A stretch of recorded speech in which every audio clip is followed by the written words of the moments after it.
Hello top bosses, today I want us to understand the basic operation of a switch. But before we get to that, let us understand how electricity flows through appliances. Now, it is important for you to understand that electricity flows into an appliance or basically a bulb in this manner. It will flow through it and then go back to the source. The source here being the transformer. It flows through the face, this red wire. Other countries they use different colors. And then it goes through the bulb or any appliance that you're using and goes back to the transformer through this black wire, also referred to as the return wire. And that is how we get a complete circuit. It comes from the source, the transformer, goes all the way to the appliance, the bulb for our case here, and back to the source, the transformer, through this black wire, completing the circuit. Now, in our homes, we use switches. A switch will interrupt that flow of electricity from the source, the transformer, to the appliance or to the gadget, the bulb, and back. So when we cut this wire, we have basically interrupted that flow. Can we do it? Yes. Using these pliers, let us interrupt the flow. And that is how the flow of electricity has been interrupted. Now, when we connect it back, the bulb lights on, meaning the flow of electricity is continuing. When we break it, we interrupt the flow of electricity. Now, since doing this is not safe for us, there was a switch which was invented. The switch basically helps us in breaking and connecting the circuit to enable us operate these appliances or gadgets or devices safely. Now, if you are getting some switch value, hit the like button. So basically, this is the work of a switch: to complete the circuit and to break it, to complete it and to break it. So a switch will be connected on this path here between the incoming source, this one from the transformer, and the outgoing to the appliance or the gadget or the device, so that it will be able to join these two parts, therefore completing the circuit and enabling us to safely operate that particular circuit. So let me switch my source off so that I can demonstrate to you a switch connection.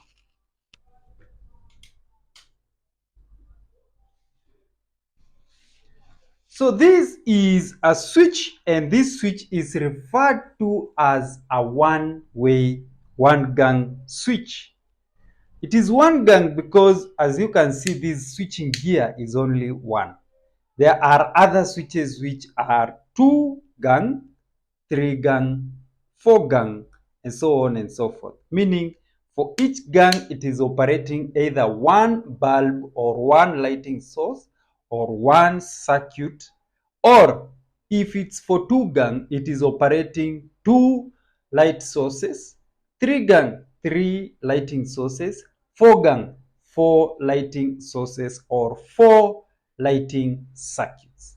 Now, for our case here, let us understand the one gang lighting system, whereby we only interrupt one light source, in this case, this bulb. So this is how the switch looks from the inside.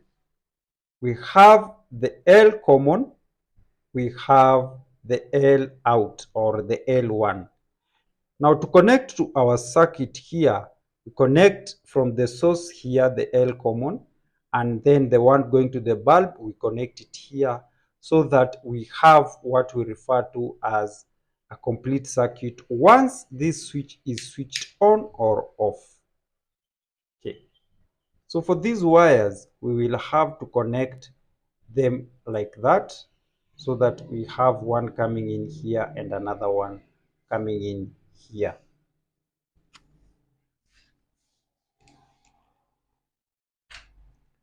So So I'll simply take my pliers and I will strip to expose the wire like that.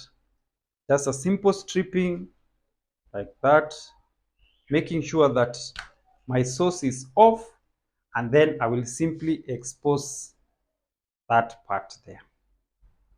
So that is how I will connect them to my switch, so that when I switch on or when I switch off, the switch will technically be connecting them on, meaning making them come in contact, or off, breaking the circuit.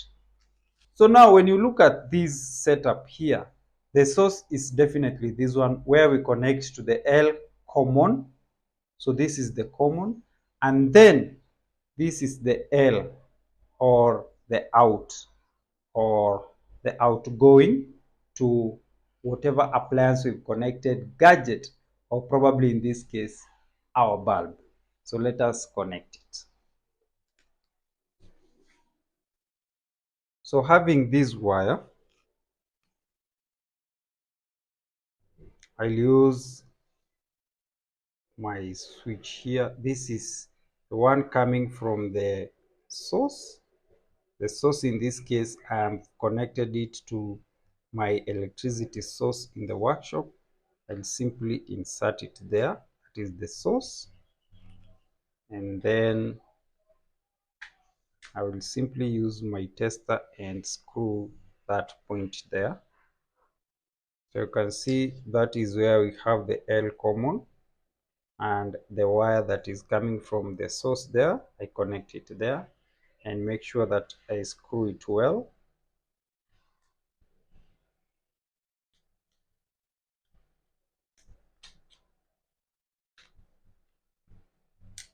So it is tightly done. And then the other wire which is going to the bulb, now I take it and connect it here. And it is important for you to note that the wires go all the way in, and I don't screw it halfway. Like you see, you don't leave it like that. That one does not look good. Make sure that it goes all the way in, but it is also important to ensure that when I screw, I don't screw the insulation. So I'll simply take my tester and then screw it.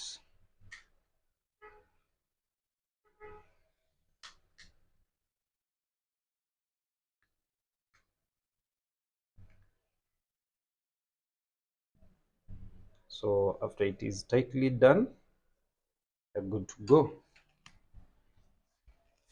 So now I can connect my source back. If you can be able to see this neutral is going directly to the bulb, we only need to interrupt one way, which is interrupting the face. Why is it important to interrupt the face and not to interrupt this?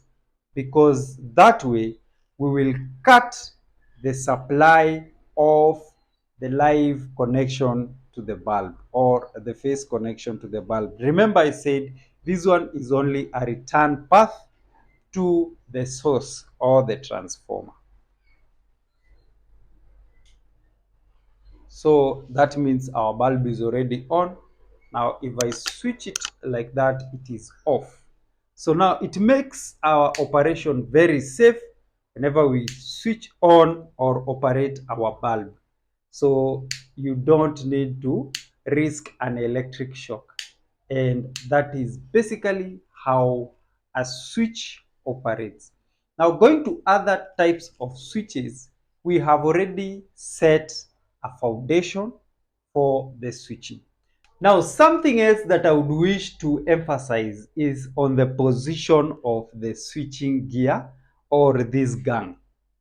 Many a times you find that this switch is inverted so that it will switch on the upper position like that.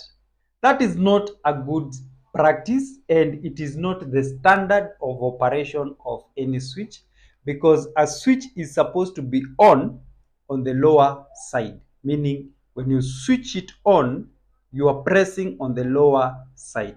When switching it off, you're pressing on the upper side. So basically, if it was installed the other way around, you will find that it will switch on the opposite, meaning switching on the above or the upper side and switching off at the lower side. So basically, looking at the switch, you wouldn't know whether it is on or off.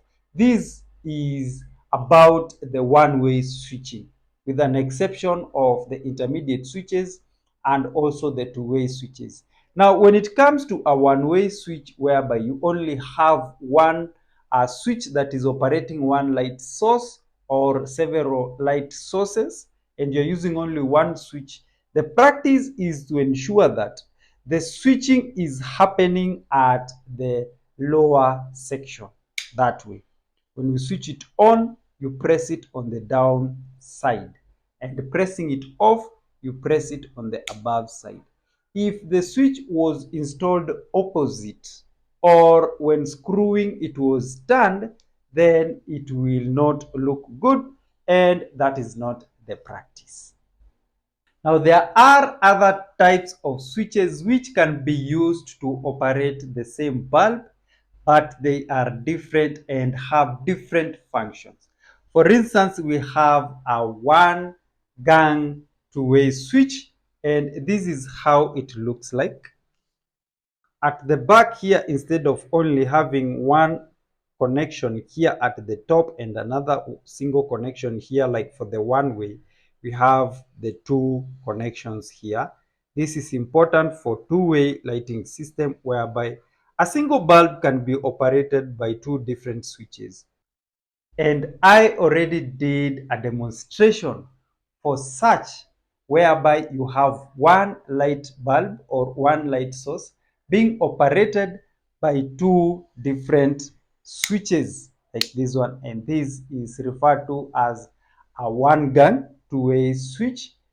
You can check it out in this video that I did. Now, we also have another special type of switch which is referred to as an intermediate switch. Also looks the same as a one-way and a two-way, because it also has one gang or one switching gear, which is this one. But the difference is at the back, where we have L1 and L2, and also L1 and L2. So that is an intermediate switch. This intermediate switch is placed between two two-way switches so that together they can be three in number, two two-way switches and one intermediate switches, making them a total of three switches operating a single lighting system or several light points. This is applicable in a staircase or a long walkway, such as a long corridor. Now, there is another important type of a switch, and it is referred to as a DP switch or a double pole switch. This switch will interrupt the flow of electricity on both the phase and the neutral, or the phase and the return. This switch looks like this. So there is the connection for the live here and another live here, meaning the live as the supply here, the incoming live and the outgoing live. And also the incoming neutral will be connected here and the outgoing neutral will be connected here. There will be a loop for the earth connections here and here. This type of switch finds its application in special circuits, such as circuits that use a heater or a heating element, e.g. an instant shower head or an electric cooker, just but to name a few. So in my coming videos, I'll be demonstrating how to wire a 2-gang, a 3-gang, a 4-gang, and you will learn a lot when it comes to that setup. Subscribe to my channel so that you will not miss either of that. It was great to have you. Bye bye.